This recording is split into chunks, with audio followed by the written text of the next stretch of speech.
O melhor uso de uma estrutura narrativa é quando ela desaparece. Quando você não vê a engrenagem e só sente o impacto. Flow, o filme do gato, faz exatamente isso. Um filme sem fala e com uma forma invisível, que é quase uma aula de como utilizar a estrutura de roteiro mais comercial de todas, Save the Cat. Se você chegou agora, eu sou o Lau Pessoa e esse aqui é o Babylon. Por aqui a gente fala de cinema, de roteiro. Se você gosta desse tipo de assunto, já deixa o like pra gente e se inscreve no canal, é rapidinho e ajuda demais.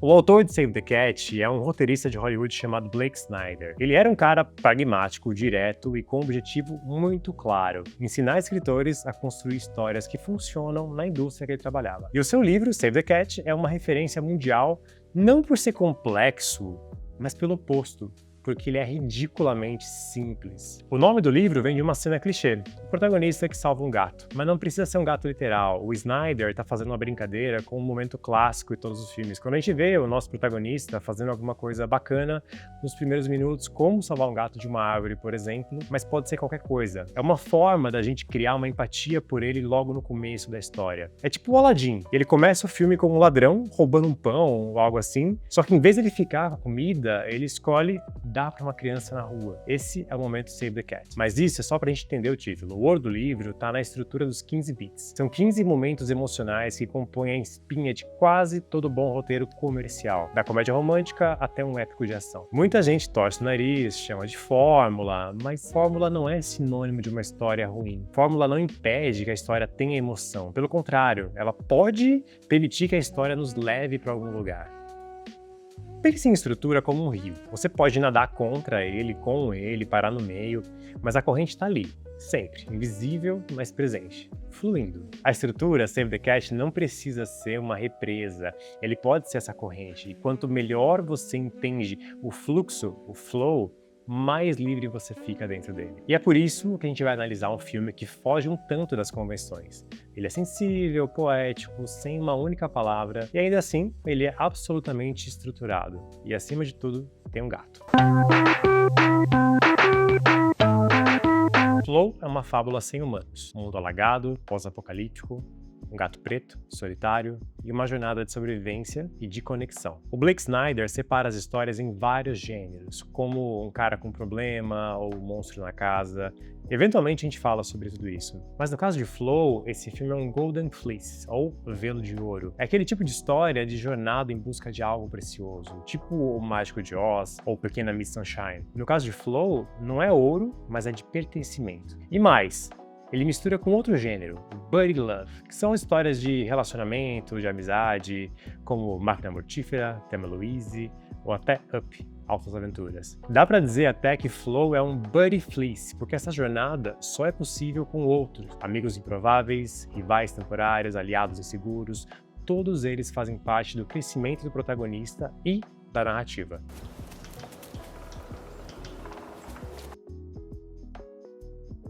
A estrutura do Save the Cat começa com o que o Blake Snyder chama de Opening Image, ou imagem de abertura. É a primeira impressão do filme, a cena que define o estado emocional do protagonista no ponto de partida. Muitas vezes funciona como um espelho, porque lá no final, no último beat da estrutura, a gente vai ver algo que contrasta, reinterpreta ou transforma essa imagem. E a nossa imagem de abertura é um gato que encara seu reflexo na água. O som é sutil, o mundo tá quieto, não há ameaça, mas também não tem conexão. A gente tá num universo de isolamento. Ele é bonito, mas também é um tanto triste.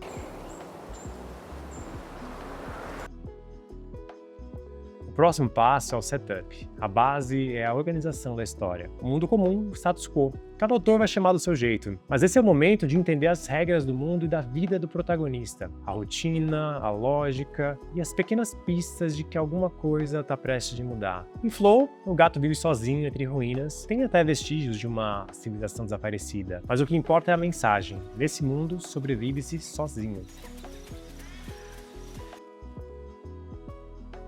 Geralmente é o momento em que fica claro qual é a mensagem do filme, qual é a crença do autor, qual que é o debate que vai ser proposto nessa história. Essa é aquela hora em que o filme declara a sua tese, aquele momento em que normalmente um personagem diz em voz alta o que o protagonista ainda não entendeu, que vai passar o filme inteiro tentando entender. Nas histórias do Homem-Aranha, por exemplo, é quando o Tio Ben diz que com grandes poderes vem grandes responsabilidades. No fundo é sempre uma pergunta existencial que costuma aparecer em forma de diálogo, só que Flow não tem diálogo, mas ainda assim tem um tema. E esse tema aparece num gesto sutil. O cachorro observa o gato roubar um peixe e ele não ataca, ele simplesmente observa. É um olhar curioso, empático até. E ali o filme traz sua tese. O outro pode não ser uma ameaça, o outro pode ser um abrigo.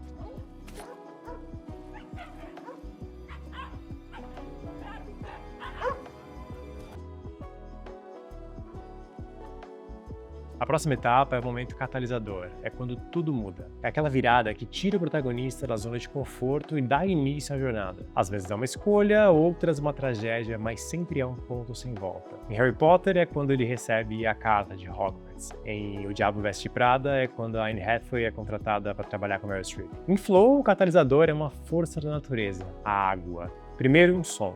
Depois os cães correm e então a enchente engole tudo. O mundo que o gato conhecia deixa de existir. O lar, as trilhas, a cabana, tudo é afogado. A partir daqui, a história não volta atrás. O que era estável virou caos. E o que era individual virou coletivo por necessidade.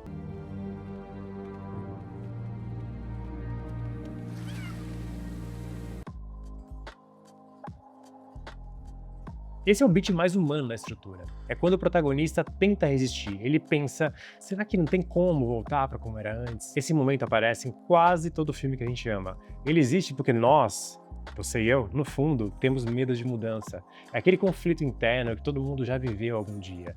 Ficar onde é seguro ou seguir para onde é necessário. No caso de Flow, o gato sobrevive à enchente, mas agora começa a ser seguido por outros animais. O cachorro aparece, depois um capivara, depois o lemuri. O gato tenta manter a rotina, dorme sozinho, ignora os outros, ele insiste nos velhos hábitos. Só que a água continua subindo e a solidão, que antes era uma escolha, agora parece ser um problema.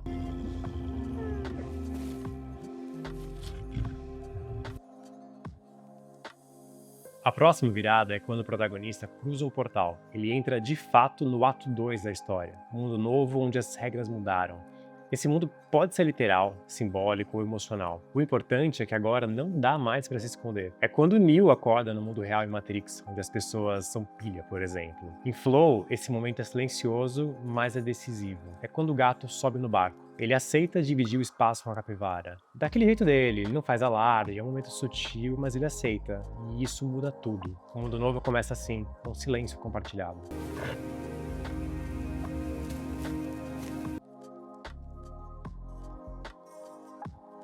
História B é a subtrama emocional. É onde o protagonista aprende a mudar de verdade. Às vezes vem na forma de um romance, outras vezes começa uma história de amizade, de família, de grupo. Mas o papel dessa história B é sempre o mesmo: ensinar o que a missão principal não consegue ensinar sozinha. Em Flow, a B-Stories são os relacionamentos entre os animais. Cada um traz uma parte que o gato precisa. Estabilidade, compaixão, leveza. É com eles que o gato vai reaprender a confiar, mesmo sem precisar de palavras. Mas um dos personagens se destaca mais para carregar essa história, que é o pássaro. É com ele que o gato tem o arco mais transformador. E é com ele que a gente vai ter uns momentos mais emocionais do filme.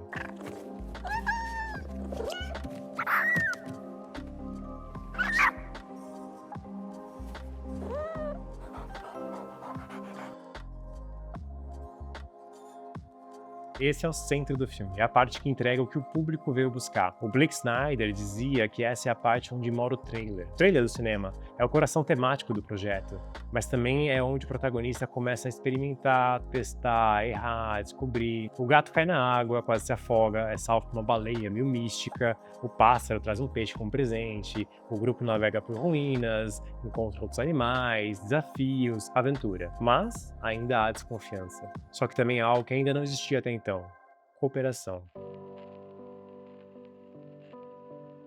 E então chegamos no midpoint, no meio, na metade. Esse é o ponto de virada emocional do segundo ato. É onde as coisas deixam de ser brincadeira. Esse ponto pode ser marcado por uma vitória que revela um custo ou uma derrota que revela um caminho novo. De qualquer forma, é um momento de clareza e de risco na história. E, como o nome sugere, chegamos na metade. Também é no midpoint que as duas histórias se cruzam, a narrativa principal e a história B. No caso de Flow, tanto a narrativa principal de sobrevivência quanto a história dos relacionamentos se unem nesse momento. O grupo tá formado, tá coeso, eles estão juntos, só que o mundo não para de afundar, as coisas só pioram, a água sobe e o tempo que eles têm acaba. Aqui, o gato entende algo fundamental. Ele precisa dos outros bichos e os bichos precisam do gato. O protagonista já não é mais aquele sobrevivente relutante que ele era no começo da história. Ele virou parte do grupo. A jornada deixa de ser apenas física, ela passa a ser emocional. A partir daqui, a estrutura começa a apertar. Entramos em Bad Guys Close In, algo como os caras maus se aproximam. Esse beat é sob pressão. A estrutura, que até aqui parecia fluida, começa a rachar.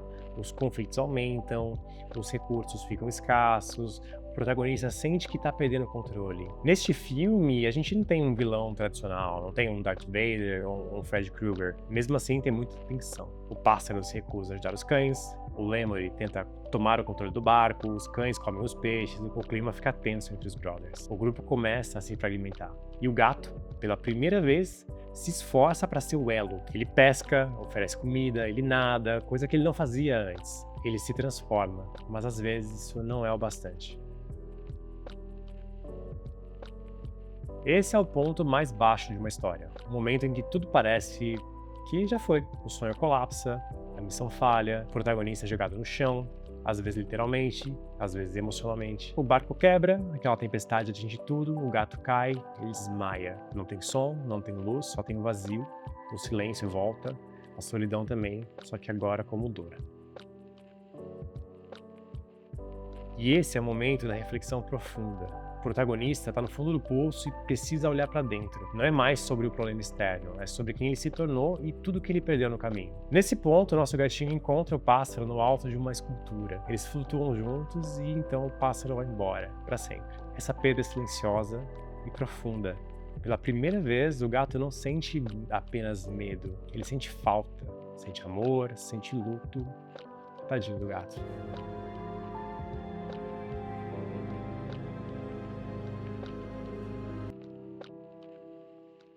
Aqui é o momento em que o protagonista age, decide. Ele incorpora a lição do tema, vê o mundo com outros olhos, assume a transformação. Nessa hora, o gato corre atrás do grupo, não por sobrevivência, mas por vínculo, por afeto, por pertencimento. Nesse momento, o gato se compromete com o coletivo.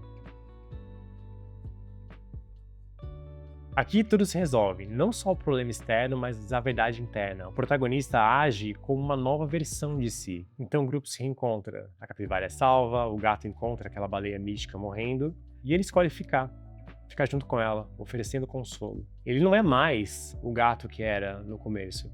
Agora ele cuida, agora ele pertence, agora ele é parte de um todo.